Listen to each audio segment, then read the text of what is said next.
counts of terrorism brought against them by the federal government.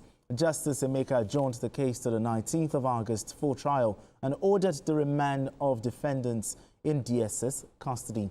Now let's share this story by TVC News' Celestina Iria with you. The defendants were brought to court by the DSS. After taking their plea, the prosecution counsel prayed that they be remanded in custody pending the commencement of that trial. The defendants' counsel did not object but prayed the court to instruct the DSS to let the family and him have access to them. The prosecution counsel assured the court that the DSS would do what is right by law and the defendants would be allowed to have access to their lawyers. The charges against the defendants are punishable under Section 26, subsection 2A of the Terrorism Prevention Act 2022. They are accused by the federal government that on the 30th of May 2022 and on the 3rd and 4th of June 2022 held a meeting at Government Secondary School Ogamara, Adavi local government area of Kogi State, and behind Omialafa Central Mosque, Ose local government area of Ondo State respectively, where they conspired to carry out terrorist attacks at St. Francis Catholic Church Owo in Ondo State. During the attack, they allegedly caused the death of over 40 persons and caused by grievous bodily harm to over 100 persons, as well as damage to the church building after forcefully holding them hostage to advance their religious ideology. Celestina Iria, TVC News, Abuja. All right, thank you, Celestina. But Sunil Abaton, let's start this way. The Owo Church attack suspects, they were arraigned in court yesterday. But give us a short background, on the Owo Church attack and how the security agents were able to, identify and arraign them. Well, actually, when the thing started about 2022, former governor Akeredolu, he was in the vanguard of attack against the insurgents of banditry in Nigeria especially. And the fact that a section of the country is probably responsible for that thing. But one thing that we have to know is that there was a backlash immediately after that thing. I think this, the success of the DSS informally arresting these people is a breakthrough. Breakthrough in the sense that nobody has ever been arrested for acts like this, for impunity like this, since the thing started about probably 10 years ago. Or what you hear is that they are unknown people. But now, if the DSS is able to fish them out, I think this is a plus for the security agencies in Nigeria. And that the justice have to be seen to have been done. True. And I think it should not just end up with arraigning these people and trying them for probably mass murder. But I think the security operatives and intelligence should go into the sponsors of these people. Because these people cannot be bold enough to carry out this act. 40 worshippers were killed on a single day. So I don't even believe that they are not more than this. Those who committed that crime are not more than this. But this is the very first attempt that people who committed such acts against the nation are being brought to book. Absolutely. Are being brought to book. And I think it is commendable for the DSS and that for the government. Led by Tosin Ajayi, we just have to. And for the federal government to have the enough will. Because what we have been having is that all these people who are doing this thing, they are not ghosts. Absolutely. They are not ghosts. They are not. They are people that are known in Nigeria. And the fact that they were actually caught, they hibernated, they plotted their act in a particular mosque, not a long distance away from the church, means that they have been rehearsing that thing for a particular time. And the fact that it happened at the time when Governor Akeredolu was actually in the forefront of the Amotekun thing, because it was immediately before this thing that the Amotekun came out. And thank God, today in the Southwest, the Amotekun in those states are about the most effective, and Osun State. So I think the federal government should hands off this thing and allow the prosecution to do their job well, and that you can get to the root cause of those sponsors who are behind this thing. All right, Asoko, the suspects, they pleaded not guilty when the charges were read to them. But how will this not guilty plea affect the trial timeline and the burden of proof exactly? No, just like before we go, just like Abaton was saying, the current DSS, if you notice, these guys were actually caught in Kogi. He was the director of the DSS in Kogi then. Oh, okay. So you can see how effective you know, and how thorough he is when once it comes to investigation. So I think we need to give the DSS exactly their flowers for this. You know, so in terms of them pleading not guilty, that is normal. You know, anybody that is caught will always say not guilty, and that is what our laws, you know, has also given. It's not like the French law that, you know, is a fiat once it comes to things like this. But they believe that they have a duty that they didn't actually commit that crime. But I know with what the DSS has done, they've done their own investigation, you know, to nail them. Because these are a group of people who had a cell, because they are members of the Al-Shabaab, you know, terrorist group. Yes. And they had a cell, and the DSS, they were able to trace them to that cell. So the DSS would have done their own investigation in such a way that they would be able to, you know, cross their T's and dot their I's, to be able to arrest them and make sure that they are actually the ones who actually perpetrated this evil. You know, 40 people were, you know, the 40 lives are lost. About 100 people, you know, got injured. Sustaining. In fact, I remember when we were doing like the anniversary of that attack. Yes. Even years after we did, there was a particular woman who was crippled because of the IED, you know, that was, you know, thrown into the church, you know, on that day. You know, and so many other people who were also shot.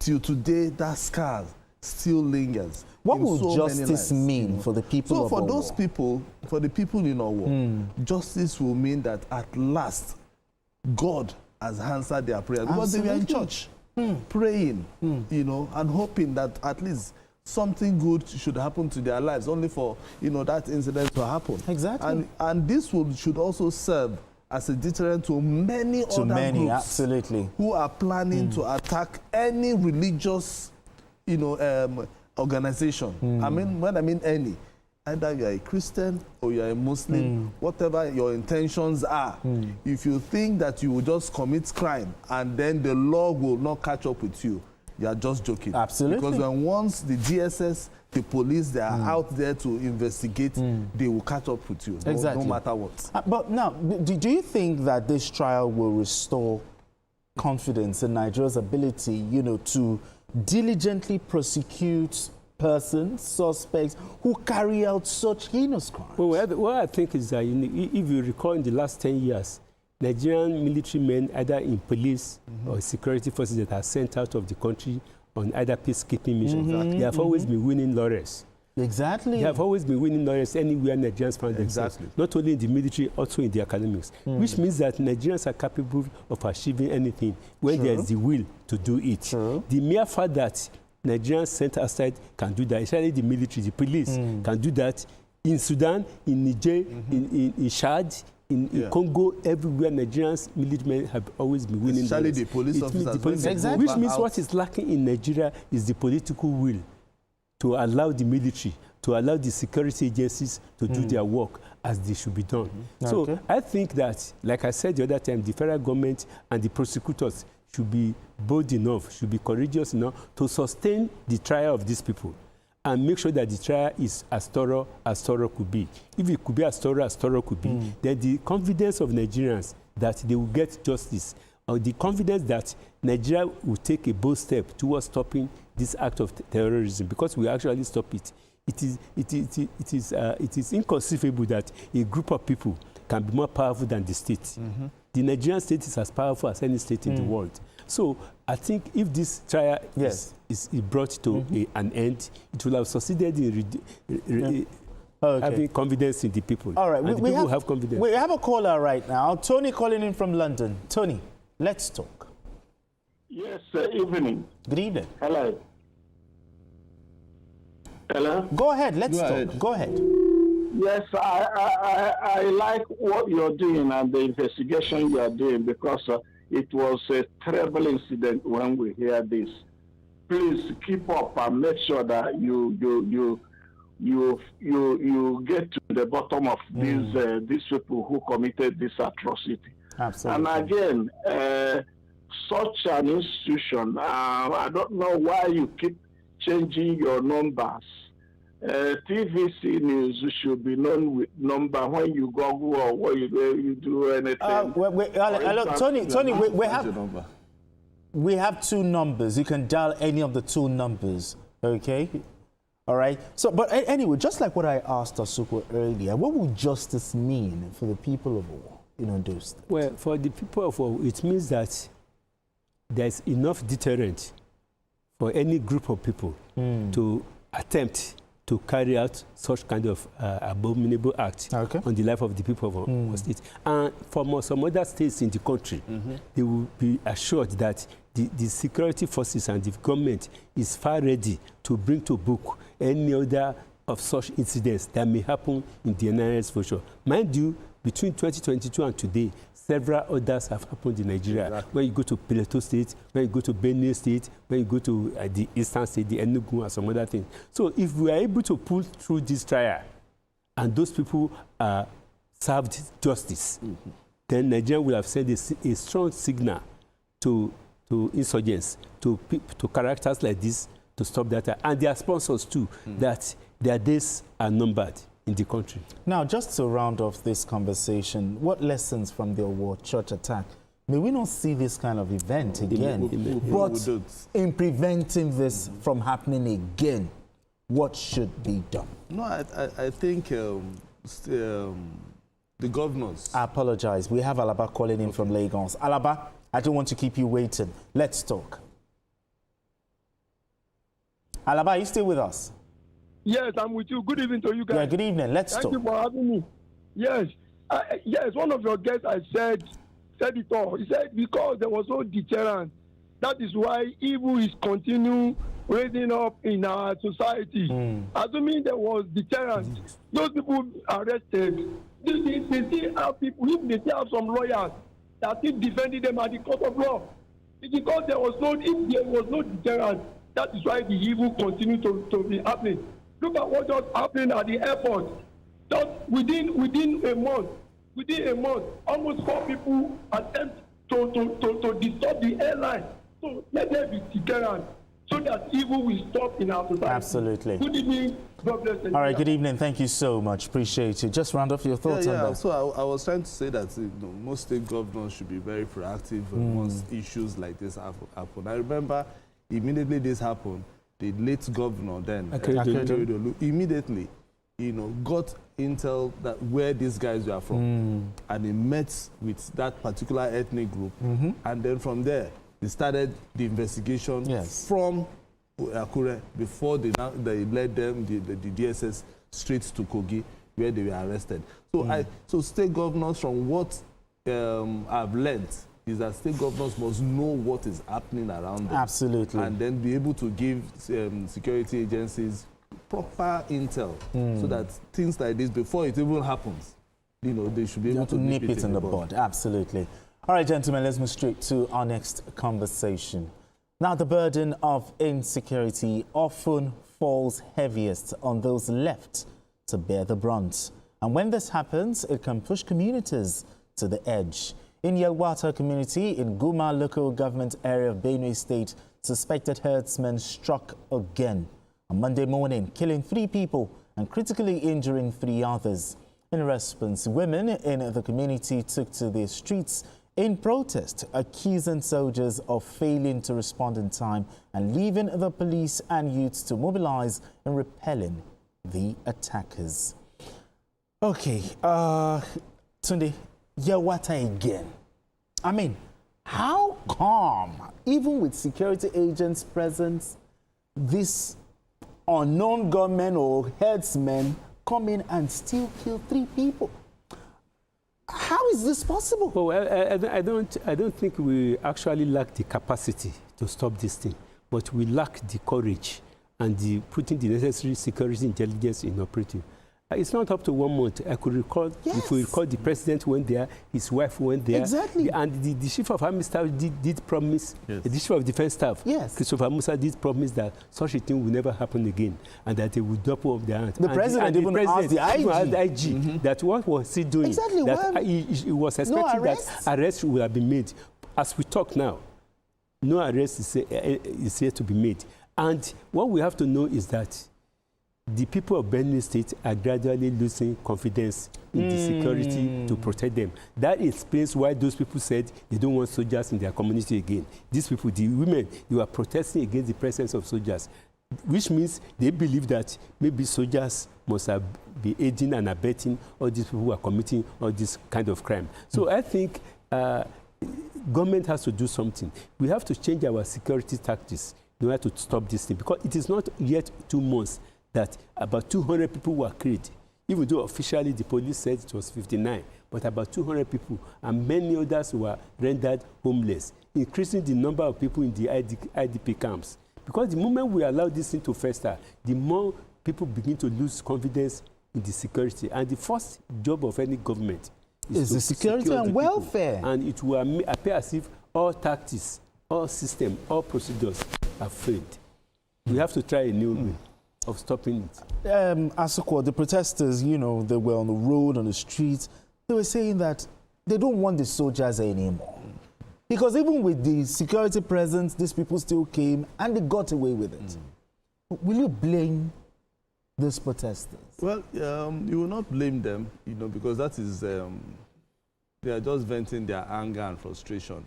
Because this is after you have promised that something like this will not happen. It's happening again. Yes. Even though I know that the last time they were able to arrest like 13 suspects and they took them to Abuja. I remember they even paraded them, you know, saying that they are from neighboring countries, you know, Nasarawa State, you know, and all that, you know, even the women, some of the women, because I know we don't have the soundbite, some of them were even confirming that these people come from Nasarawa State. And you know, the open grazing law is already enforced in Plateau, but not in Nasarawa. So these guys can always move into Plateau State to, you know, commit this crime and then go back. So, but that is where the soldiers, the security agencies have to, you know, come in and see how they can protect these women. Because these are the people that they killed, they are farmers. They are farmers now. You understand? They went to the farm and all of a sudden they were killed, and some are already in critical condition in the hospital. So the security agents need to tighten the nose on how they can protect these people, especially that area, because it's now becoming one too many. The president went there and even asked the IG, how many arrests have you made? Yes, they made some arrests, but the thing is happening again. So the best thing is we need to know where these guys are coming from and then go there, take the battle to them, so wherever they are coming from. Take them out. You know, go there to where before they even start to say they want to move into another state or wherever they are coming from, you take them out. You understand? So because it will happen again, and these are women coming out. This one that is not men, that they will say, oh, it's youth, that it is women, meaning that they've gotten it to this point. Exactly. You know, so the best thing is the security agents. I do not subscribe to saying that soldiers should leave the place. You know, I don't subscribe to it. It is a collaboration of security agents in trying to see how they can restore peace in that particular local government, and anything at all that will bring peace. And so when you say you don't subscribe to soldiers, leaving, yeah. But the soldiers are there and yet they still go and still do like they're not soldiers. Everything is about communication. They might have, maybe they think that because the soldiers are there, everything should fall on the soldiers. And now that the soldiers are not there, now they have to blame the soldiers. You understand? That is where I'm going. But the thing is a collaborative effort between the soldiers. Originally, are the soldiers supposed to be there? No, it's the police that is supposed to be there, because it's the police that has the power. Internal security. Internal security. So the soldiers are the ones that are just giving support. So what we should do is for us to keep communicating to them and saying the soldiers are there to also assist the police in trying to arrest this situation. And I believe that if they communicate more, the governor has to go there, talk to these women, talk to everybody, and also have a meeting. The meetings must not stop, particularly in Benue, in Plateau, all those states that we know that they are prone to things like this. They must keep talking, they must keep meeting traditional rulers, youth, security but some of the agencies, women were saying all that of them, they were coming from neighboring Nasarawa State. So that is where... what should the governor and the governor of Nasarawa State be doing right now? That is another point. The two governors around. So sometimes when they meet in their Nigerian governors, what do they talk about? Absolutely. What do they discuss?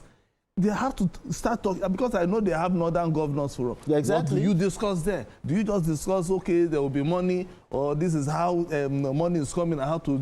Their economy cannot function. Development cannot function in your region. If there's no security, there's no peace. Okay, we have someone calling in from Benue. Shandy calling in from Benue. Let's talk.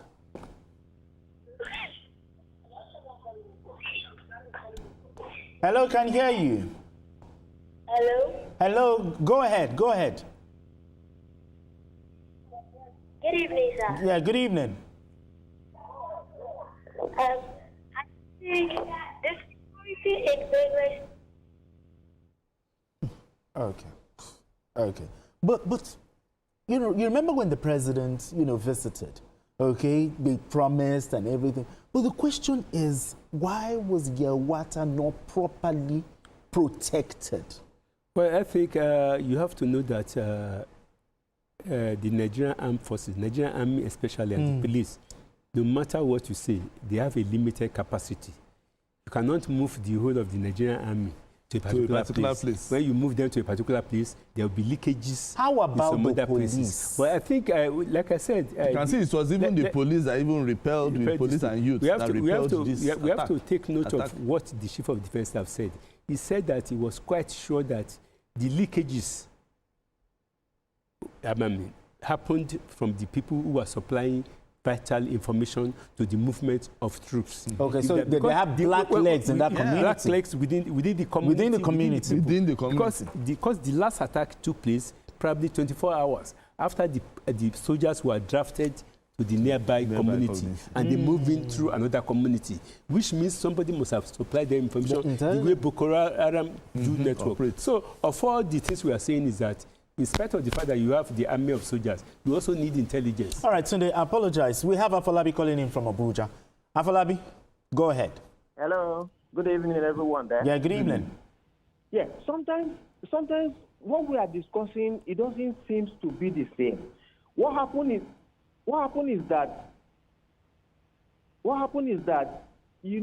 these guys, they always target a place that it won't be easy for any security agents to go there. They always go deep to the villages that is very difficult for them for security agents to travel to those places. I was a soldier, and I understand what I'm trying to say. So sometimes it's so difficult. So we can't blame security agencies for all these things sometimes. We can't blame them because they always target them. Maybe they were in point A, and they will not go to point B. It's so difficult for any security agent to travel to that place before it happens. All right, thank you. Exactly what happened. Thank you, brother. No, it's actually saying the truth. So like sometimes most of the terrain that you are seeing, they are not good roads. Okay, so you understand. exactly. So you can see security agents. If a community can be there and then they don't have good roads, how do you want the security agents, to drive their inbox and all that? So it might be a very bumpy ride. So if you notice, there's a video that we just saw. It was, the soldiers were on bikes. So meaning that we are also looking at. You can see they are on bikes. We can also use bikes. Meaning that particular area. The roads are not really good, So you remember even when the president wanted to go, it was really. But anyway, gentlemen, we need to go on this quick break. When we return, the conversation continues. Don't go away. Still, Journalist Hangout.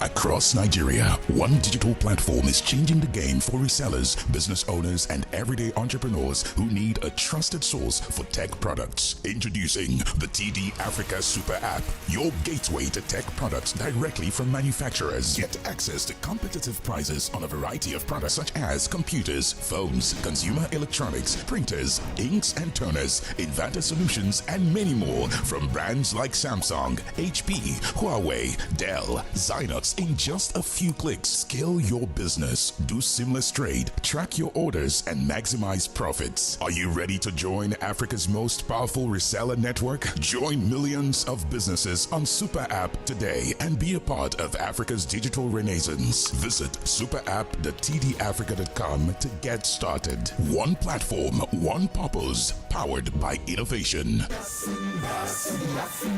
TD Africa, empowering you. In the beating heart of Owerri, business never sleeps. From sunrise to sundown, the wheels keep turning. And behind the scenes, vision meets action. Governor Hope Uzodimma's leadership has turned manifestos into reality, transformations that feels like a miracle. But progress needs peace, and in Imo, it's not left to chance. From land to sky to river deep, guardians are watching, protecting dreams and opportunity. At Orashi's quiet shore, hydropower is rising, set to energize a growing economy. The change is visible. New roads emerge, industry hums, communities come alive. At the center, a digital revolution. 500,000 young minds trained each year to build the future. As Orashi rises, so does Imo and the hopes of a hard-working people. A new Imo is on the rise. All right, if you just joined us, it's still journalist Hangout. I still have Asuko James right here with us and Tunde Abaton. So, all right, let's move straight to our next conversation.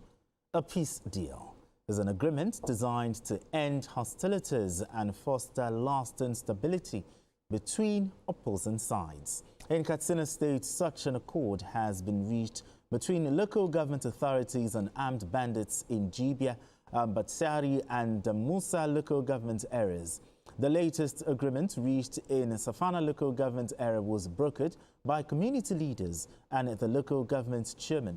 The peace deal is to enable affected communities cultivate their farms in relative peace, while bandits enjoy freedom of movement to markets, hospitals and villages for daily business transactions. I see you chuckling. Well, both parties, they've agreed to reconcile differences, build mutual trust and also ensure peace in Savannah local government area and surrounding areas. But the fact that I see you're chuckling, I want to ask you, do you agree with negotiating a peace deal with armed group? Well, during the regime of General Muhammad Buhari, for the very first time in the history of Nigeria, the governor of Katsina State, Alhaji Aminu Masari, entered into a peace deal with bandits, where they display money openly, brokered by Sheikh Gumi, where they bribed bandits. Number one, it means that there are no ghosts. You know those who are bandits. Then, what is the definition of banditry within the Nigerian security system? What is the position of bandits? Are they legal entities? Are they people that are backed up by law to do any havoc in anywhere? In this case, we are talking of food security in Nigeria, which means some people can go to any community and dictate the term of their being farmers. They determine whether you are a farmer or not, because at the end of the farming season, they will come to your community and tell you that you have to pay so amount for you to be able to take your goods to the market. And yes, we know these people. So why is it that in this country, we know the source of our problem? We always lack the courage and the willingness to do what is needed. The mere fact that you are negotiating with people that are not covered by law, it means you are condoning illegality. So the government has to make up their mind whether they want to encourage it. Now, there are about 34 local governments in Katsina State. 12 out of these local governments, it means you want them to enter into an agreement with bandits, which means 1/3 of the local governments in Katsina State are being ruled by bandits. Because if they can go to any market and determine the time you go to the market, it means they are a government unknown that is not known by our constitution. So the thing is that the fundamental source for peace sake. No, for peace sake, okay, under what guise? It means they are a force to be reckoned with. With them, we have to agree that banditry is a phenomenon in Nigeria that no government can stop. then we have to recognize But the them. the state government itself said that they don't agree with it. Okay, Yeah, it's just that local government. It's the local government has a supervisory authority over the state government. Says he does not agree with it. But how does the local government in question, justify negotiating with individuals, accused of killing people, accused of kidnapping, accused of terrorizing residents in that community? How do you justify it? It's very sad that we have come to this point where local government chairman will have to go and be negotiating without the governor with the security officer, whereby the governor has said, I will not negotiate with bandits. And these bandits are becoming, I don't know, I don't want to say they are becoming lords, but it looks as if they are becoming lords unto themselves, because even when the state governor... They can't be bigger than this. No, they can't be bigger than this. They can't be bigger than this. But even when the state governor, I remember the present governor tried to, try to bring out like a security outfit, spend billions of naira, for a security outfit. And from what I gathered, some of those who were in that call were killed. Because whenever they go out to try and gather intelligence, for them to also pass that intelligence to the police or to security agencies, at the end of the day, they get killed. Meaning that even some people in the community are also working for the with the bandits. You understand? So that is why the banditry will continue in that particular state. So it is left for the people to begin to say how they can help to free themselves from banditry. If not, at the end of the day, because from what I see... But why do we have black legs? Is it because of the money they are getting from them? Wait now, from what I see, what do you want to do? Imagine you are going to a farm. Somebody has AK-47, and not only him, maybe 500 or 600 people behind him. Have weapons. And you are the only one. And they are telling you can't farm except you bring XYZ amount of money. What will you do? There's nothing you can do. They're helpless. You understand? So that is where the helplessness comes in. But even at that, people know these people. Not that they don't know them. They know them by their name. At least we know this one that is even negotiating with the local government chairman. His name is Chala Ruga, Usman. They know his name. So if they know his name, they know his face. So it's someone that even security agents can also... And someone helped broker the deal. Someone, the middleman. After all, he's a local government chairman and the district head. So they know them. So it's something that the government can deal with if they want to deal with. But if the state government have come out to say that we are against negotiating with bandits or with these criminals, how will the communities intend to ensure that this peace deal, the compliance to the peace deal? Well, I think, you see, let us go back to the fundamentals of the Nigerian problem. I think there is a need for a honest reassessment of our security needs. Architecture. Security architecture of the country. To be able to identify and know what to do, what kind of capacity do we require to be able to, because like I said, these people are not recognized stakeholders in Nigeria. So they are not recognized under the law of Nigeria. And the moment you negotiate with them, you confer authority on them. When you confer authority on them, you give them the capacity to do more, because for the money they collect from you, they will use it to arm themselves again. Sure. So I think for the very first time, the National Assembly and all those people who are against multi-level, I won't call it state police. What we need in Nigeria is multi-level policing in Nigeria. Because when you look for a state like Sampara, like Sampara State, Katsina, Benue State, Plateau State, Sokoto State. Even, okay, but just state police may not be capable, have the capacity enough to penetrate all these areas. Okay, just hold that thought. We have Afolabi calling in from Abuja. Afolabi, thank you so much for joining us. Good evening once again. Good evening once again. Go ahead. Yes, good evening once again. Good evening. Yes, as we have, see, all of you are saying the right thing, but there's no way you make deal with bandits These guys are criminals. Even when you go to the definition of bandits, it's criminality. Why would any government try to do that? And again, let me refer you to governor of Katsina State. Governor of Katsina State has said that state police is one of those things that can remove this thing. And you bet me, I'm a security agent. I was in the army. But let me tell you, see, if we were able to do that state policing, you will see that most of these things will go away. Okay. Because you give the vigilante can do it. Okay. All right then. Thank you. I mean, this is not the first time state governments have tried to, negotiate with bandits. But hold on, has it ever worked? Masari tried it. Masari tried it. The period they tried it. They gave them money, they brought some hands, and then they showed at the end of the day, it became a photo op. The next thing, you see them again outside in the forest. Then why do you go back to that? Why do you go back to when you know that you identify them and you cannot arrest them? Last time the president went to Benue, he said that why is it that the IG has not been able to make any arrest? Because the government has the information and intelligence that they know those people. They are not ghosts. No, they cannot arrest them. The funniest thing is, okay, I know people are talking about state police. For you to even do state police, you have to trickle it down. Okay. From state police, you have local police, you have community. Yes. You understand? Okay, if we want to even do the state police, is it not a local government chairman that is negotiating with bandits now? We could say that was out of out of what? Helplessness. Okay, to save his local government. His local government. And to be able to spend his own why money. didn't he listen to the state government? So that the state government will be able to deal with the situation. Let me tell you something. If something happens, we get a lot of things wrong in Nigeria.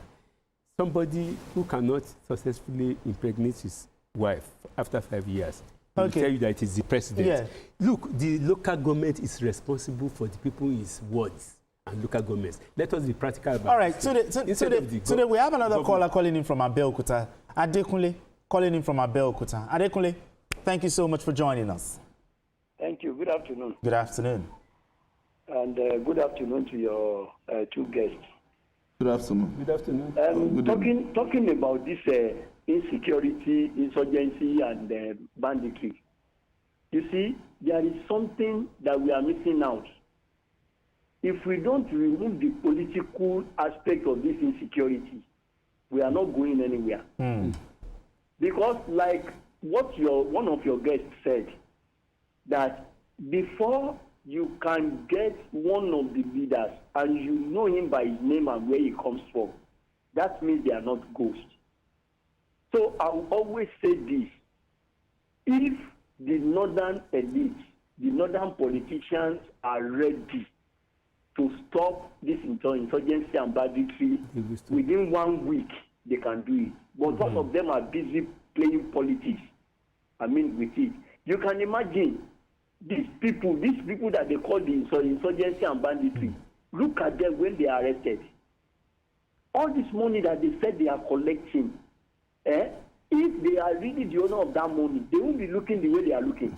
So that means there is one big man collecting it. Somewhere, from them somewhere. Thank you. Okay. All right, just in rounding up this conversation, what happens if these bandits break the terms? Is there a plan B? Well, you should be asking the local government chairman who actually signed that deal. Because the thing is that banditry, just like the Adekunle said, is a big business now. Kidnapping is a big business. Yeah, the ecosystem. I remember there was an intelligence report by SBM, recently, from 2023 to 2025, about 1.4 billion. It was spent as a ransom. Spent as ransom. As ransom. So meaning that there are some people who have decided to make kidnapping as their home business. So any money you make, any resources you make, you use it to arm yourself more. Exactly. So that's what they keep doing. So the government have to find. We know these people. Go after them. Go after those who are also supporting. Because I want to believe that there are some people within those communities. They might not even be within.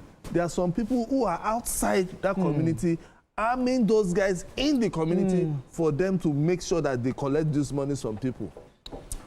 Okay. Okay. All right, let's move straight to our next conversation. Public funds are held in trust.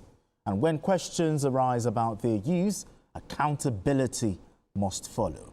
The Economic and Financial Crimes Commission, EFCC, has arrested a former governor of Sokoto State, Senator Aminu Tambuwal, over alleged fraudulent cash withdrawals totaling 189 billion naira. According to the EFCC, the withdrawals are suspected to be in violation of the Money Laundering Prevention and Prohibition Act 2022. Meanwhile, the African Democratic Congress ADC has accused the EFCC of masterminding arrests against opposition politicians, describing recent arrest as a plot to intimidate the opposition. Okay, let's look at this. The EFCC, has arrested a former Sokoto State governor. Talk to me. When this news broke, how did you react? Well, you see, fight against corruption in Nigeria, principally, those people that you are likely to find wanting are politically exposed persons. Politically exposed persons in the sense that they are the people in power. They use money, they use resources in their disposal to achieve their political goals. Okay. And knowing fully well that somebody was a governor of a state for 8 years, it is very hard in today's Nigeria for the person to get away scot-free, except, of course, if there has been no allegation against him. Mind you, this man has been governor for 8 years. He was speaker for 4 years. Nobody made any allegations against him. But as state governor, you are entitled to security vote. And besides security vote, which is very juicy, executive officer of your state. You are politically exposed. So I think, recently, about 2 weeks ago, the EFCC came out and said that there are 18 sitting governors that in Nigeria are under investigation, which means those governors, after they leave office, they will have their day with the EFCC. I think what I don't like about Nigerian politicians is that, and Nigerian generally, is that for us the tendency to politicize any action of law enforcement agents to do their job. We should allow people to do their job. We are crying for strong institutions, and everybody knows that when EFCC was set up by the President Obasanjo government, it was one of the best things that the man did, whether you like it or not. Today, you know that you can be called upon. Now, look at what Nigeria went through in the hand of Governor of Central Bank of Nigeria, who was busy piling his money, and people were dying in hospitals, in educational centers, and queue lines, and he had money in his house. So, you see, I think we should not politicize this thing. Look at the way they recruited people who are not doing anything in Central Bank. Look at the way the NNPC was being run for the last 5 years. So we have to look at the whole thing. Don't let us politicize. The moment we introduce politics, all these political parties who are talking about this, the moment we introduce politics into the fight against corruption, I think we want to stop that fight. Okay. And we don't want development. Because one of the biggest problems of Nigeria is corruption. Corruption is against development. Exactly. How can a governor? Yes, it remains an allegation. Exactly. Politicians should allow EFCC to do their job. And they should also encourage anybody that is so invited to convince that he has not stolen public funds. Now, he should go to court. There's been a lot of reactions since this news broke. Now, one of which, the allegation by the ADC. Saying that, the EFCC is after opposition politicians. Is there any merit to this? Well, so if we want a country, we must leave politics one side, particularly if we want stronger institutions. But if you know how people rate Nigeria when you go outside, the first thing, once you're in Nigeria, that is why that are green passports. But once you go to the embassy or you go to anywhere, you fly out, the first thing that comes to their mind is always, it's a corrupt country. And that is what extra screening. Exactly. That is what we must try to change. And the only organization, the only agency who can help us is the EFCC. True. So we must at least always give EFCC the opportunity to do their work. Let's not any small opportunity. We put politics and politicize it. You understand? Because I know that this is Tambuwal. There was a time that Ifeanyi Okowa was invited True. There was a time that Yaya Bello was invited. So why didn't they say politics? Fayose was invited Throughout until he went to the court, everything, he removed his name. Allow the law to You understand? So the system to work. we must not always politicize issues. So in short, there's no merit to the allegation. No, it's not. There's no merit. You know, we can't wish that out because they still have to go. As we speak, before I came in, I actually made my investigation. He's still there answering questions because they were asking questions. They said they did it in 6 years. In 6 years. Incrementally was, No, what I'm saying is the merit to the accusation that, it's opposition politicians. No, listen, we shouldn't go to that point. No, we should not politicize it. What they are saying is you are a public official. Yes. And you are exposed. You were exposed to certain amounts of money. Okay, we just found that some monies we are moving from one place to the other. They said withdrawal of money. Withdraw. Come and explain what those withdrawals were for. Another thing, It's why just we investigation. talk about that? This is not the first time the EFCC has come out with such discovery. Yes, and at the end of the day, they still go to court. But how and then the person wins. Yeah, but how confident? Exactly. But how confident are you? In the EFCC that the EFCC will pursue this matter to a logical conclusion? What would have expected before coming out with this man left office 2023? Yes. Before coming out with this allegation, because it remains an allegation. Yes, they have done their own work. Exactly. And the most important thing is that what makes EFCC to lose case is that if your evidence is not strong enough. Okay. Because you have to be able to convince the court against beyond all reasonable doubt. So the man too, the onus is on the governor, the accused, to also convince the law, hiring lawyer to make sure that the money that he withdrew cash over 8 years was done in the interest of the state. So if he says just for him to prove, he has to prove. The onus lies on him now to prove, not on EFCC, to prove that the money was withdrawn. I mean, he was accused of withdrawing 189 billion. But how will such large withdrawal escape the red flag of anti-money laundering regulations? As the governor of a state. See, he's the governor. Okay, he's the governor. As the governor of the and state. then, and it was not just, give me that money. It came from three different places. From FAC, from the office of the secretary, from the government, and some other, and the local government. Internally generated. So all those things, that is why I'm saying that the only thing is just there to explain. It's just like they are giving you a query for you to answer. And you respond. All right, we have Olugbenga Fashion calling in from Texas. Olugbenga, go ahead. Hello, I'm Olumuyiwa Fashion. Okay, Olumuyiwa, apologies. Olumuyiwa Fashion from Texas. All right, go ahead. I have been following your program and it is interesting and I love you so much. Thank you. So what I just want to say about this banditry, like you have all said, it is linked with the political elites.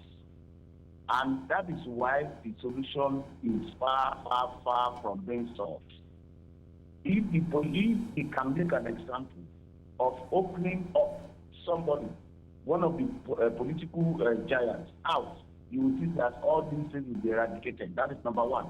Then number two, the issue of the police, the state police, and the local government police should be seriously addressed so that one will be interacting with each other or one another.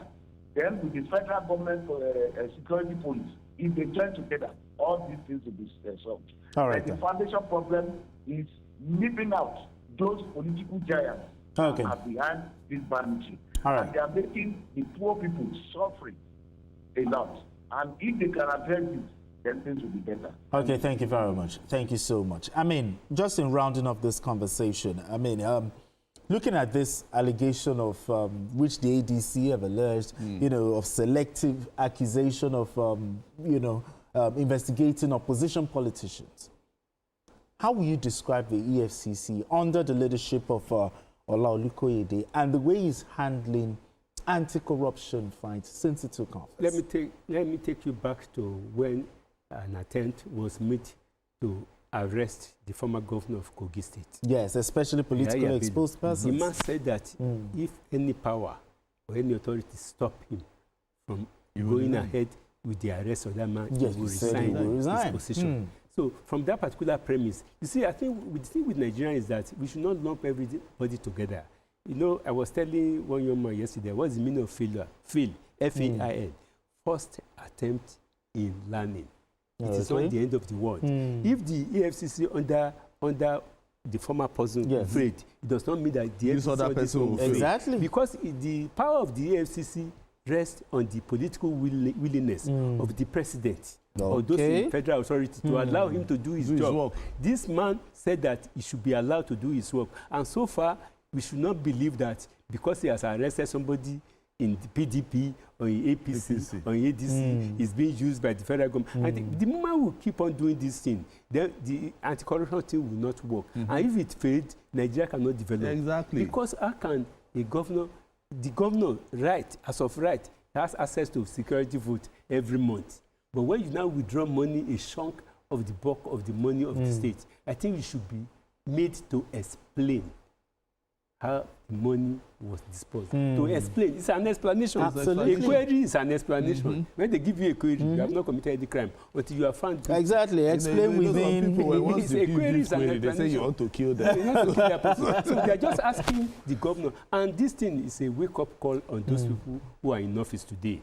2 weeks ago, Olukoyede said that 18 sitting governors are under investigation. So it means out of the 36 we have now, when they leave office in 2007, they will still be made to come and account for when all immunity is lifted. The financial infractions you know, that they have done. Yeah, because it's true. Because even after, you know, the president's this administration leaves, another administration will still come. Whether it's 2027, 31, whatever. There will still be some governors that will be invited. And there's one thing we have to know is that my people have a saying that when you bend down like this to look at another person's yansh, another person is looking at your own yansh. Well, this is television. Let's not use TV. For those people who are being probed today, for those people who are being examined today, they should know that they too, somebody is coming behind them to ask them to account for what they have done.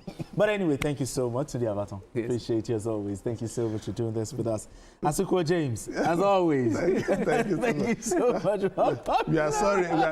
We are pleading that Mr. Abaton is not a TV person, so that's why I use that word. All right, and that's it on Journalist Hangout today. Join us tomorrow for another episode of the program. Yes, you can watch the repeat broadcast of this episode tonight at 11. Join us on Sunday from 1:30 to 3:30 p.m. for Journalist Hangouts on Sunday. We are on YouTube at youtube.com/TVC News Nigeria. I am Benga Oreshegun. Bye for now, and God bless Nigeria.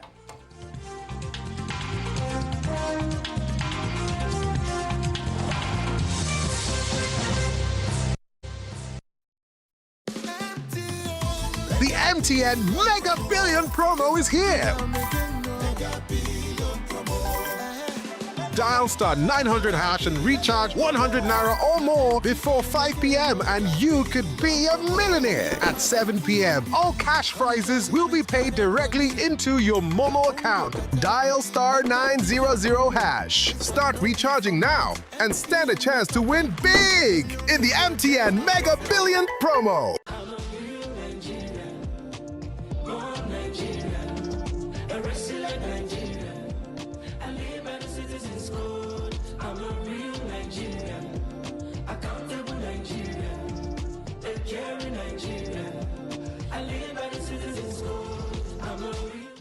Hello, fellow Nigerians. I'm Larry Saunilu, the Director General of the National Orientation Agency. A relatively short history since independence, remarkable achievements have unfolded. However, we can only acknowledge these successes if we choose to focus on the positive. Remember, you cannot see the light if you keep your eyes closed. Great things are happening to many Nigerians. Our country is a land of opportunities for those who are positive. At the National Orientation Agency, we are committed to highlighting the many uplifting stories under the Renewed Hope agenda. We invite you to listen to the testimonies of fellow Nigerians who are experiencing the positive impact of government initiatives and Nigerian environment. Nigeria is thriving. for millions in extraordinary ways, but it requires a mindset of optimism and a heartfelt love for our country to truly appreciate this progress. Join us on this journey of growth. Our cup is half full, not half empty. Embrace positivity and be a proud Nigerian. I am a proud Nigerian. My name is Princess Sabina Prevail. I am from Anambra State, Nigeria. I participated in the skill acquisition program under Industrial Training Fund in the area of beauty care. I am a makeup artist and also a university student. Before the program, I was building my makeup skill using online tutorials and all of that. However, I actually faced challenges in, assessing industry standard equipment to enable my work. And also mentoring was another area that I had a challenge in. I've seen massive increase in my clients' requests and my income as well, which is very important. So then apart from that, I've been able to learn practical skills and also learn from experienced professionals in the field. In the area of confidence, yes, it actually boosted my confidence and also my skills as well. I got better. I remember, I think 3 weeks into the training, yes, 3 weeks into the training or so, I participated in a photo shoot project, not just me, alongside with other participants. First of all, that boosted my confidence, and also it made me realize the impact of teamwork in everything. So that was like a turning point. I got to realize how much more I can do with my hands. Also, I think, after the training, I was certified, not just me, other participants as well. So we were given a starter kit, to kickstart what we're doing and just be in the game.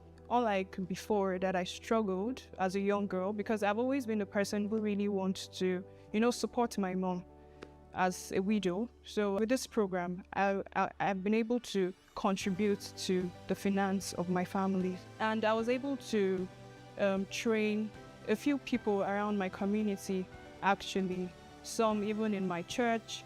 So things like that. Some even in school, some of my classmates as well, some showed interest in what I was doing. So I was able to train them. The Industrial Training Fund program is actually transformative. It's transformed my life. It's equipped me with the necessary skills that I need to actually succeed. Skill acquisition programs like ITF, Industrial Training Fund, can actually be life-changing because they provide practical skills actually, and in that industry exposure, and just you're either directly or